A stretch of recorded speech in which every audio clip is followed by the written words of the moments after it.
I had always been drawn to the melancholic beauty of the Wraith Manor.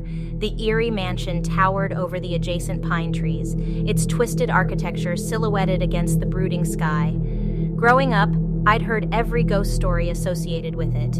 They spoke of a specter known as the Watcher, a phantom whose watchful eyes haunted the house's inhabitants. Now, as an adult with an unquenched curiosity about the supernatural, I decided to investigate. The gates creaked ominously as I pushed them open. The cobblestone path to the manor was overgrown, nature reclaiming its own. The house itself was an imposing sight. Decades of abandonment had lent it an eerie countenance. Crossing the threshold, I stepped into a bygone era.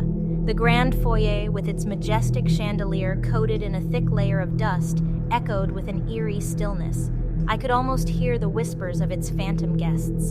In the study, I found the remnants of a life once lived. A mahogany desk was littered with faded letters and time-worn books. One letter caught my eye, a plea from a previous inhabitant, beseeching a loved one to believe in his accounts of the Watcher. The letter ended abruptly, mid-sentence. A sudden chill passed through me as if the temperature had plummeted in a heartbeat. The room darkened, the afternoon light swallowed by an unseen force. An overwhelming sense of being watched flooded me. I turned around, half expecting to see someone, but there was only an ornate mirror, its silver surface dulled by age. Then it began. My reflection in the mirror started to distort. My eyes, wide with fear, began to darken, the irises slowly consumed by the blackness. Then the reflection smiled, a terrifying, unhinged smile that I was not making. I backed away, my heart pounding like a war drum in my chest. From the corner of my eye, I noticed movement in the foyer. A shadow flitted across the grand staircase. I followed it, each step echoing ominously.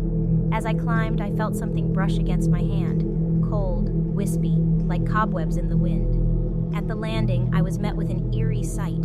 An antique rocking chair by the window was moving on its own, its slow, rhythmic creaking piercing the silence. I could feel the temperature fluctuating wildly, the spectral chill replaced by an unnatural heat. Sweat beaded on my forehead. Then I saw it, or rather him, a shadowy figure standing by the window, staring out into the gloomy evening. I could feel his eyes on me even though I couldn't see them. A wave of pure dread washed over me, my skin prickling with cold fear. This was the Watcher. I turned to leave, but the corridor stretched ahead of me, endless and twisting. The walls seemed to close in, the air thick with spectral energy. I ran, my heart hammering against my ribs. Suddenly the floor beneath me gave way. I fell through a hidden trapdoor, landing hard in a damp cellar. The musty smell of rot and mold assaulted my senses. Fumbling in the darkness, I managed to switch on my phone's flashlight. Bones. The cellar was filled with bones. Human remains, decades old, were strewn around haphazardly. The sight of the makeshift graveyard sent shivers down my spine. The spectral presence was stronger here, oppressive, as if it was feeding off the despair. With a newfound terror, I stumbled towards a rickety staircase leading out of the cellar. Each step groaned under my weight, threatening to collapse. My heart pounded in my chest, my breath rasping in the near silence. I dared not look back, fearful of what I'd see. Emerging from the cellar, I found myself in a grand ballroom, its opulence tarnished by years of neglect. The room was dominated by a large, ornate chandelier now draped in cobwebs. My flashlight illuminated gilded mirrors, their reflections warped and unclear. Then I heard it, the faint strains of a violin, its melody haunting, echoing through the vast room. The spectral music was strangely inviting, yet filled with sorrow. I felt an unseen presence approach, the air growing colder with each step it took. Before I could react, the room was plunged into darkness. My flashlight flickered and died, leaving me in oppressive blackness. I fumbled for my phone, but it slipped from my grasp. I heard it skid across the floor, disappearing into the inky void. I was not alone. I felt a cold, spectral hand brush against my face. Icy fingers traced my jawline, then gently turned my head.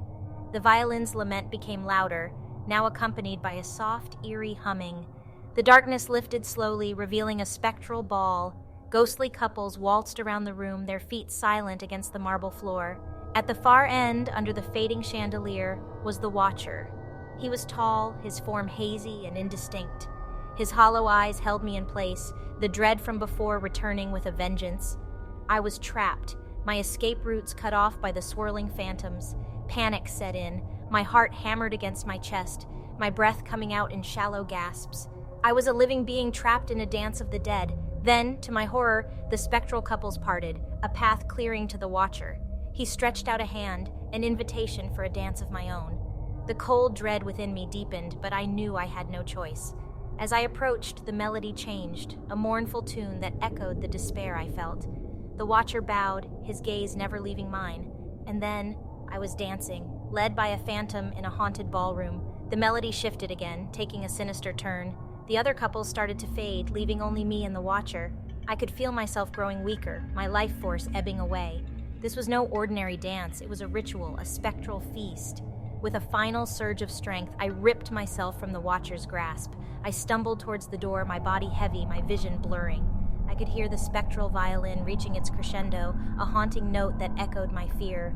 I reached the entrance, my heart pounding with relief, but as I looked back, I saw the watcher standing at the top of the grand staircase, his form dissolving into the shadows. His hollow eyes bore into mine one last time, a promise of our inevitable reunion. As I stepped outside, gasping in the fresh air, I knew I had barely escaped. Wraith Manor held its secrets tight, its spectral inhabitants unwilling to let go.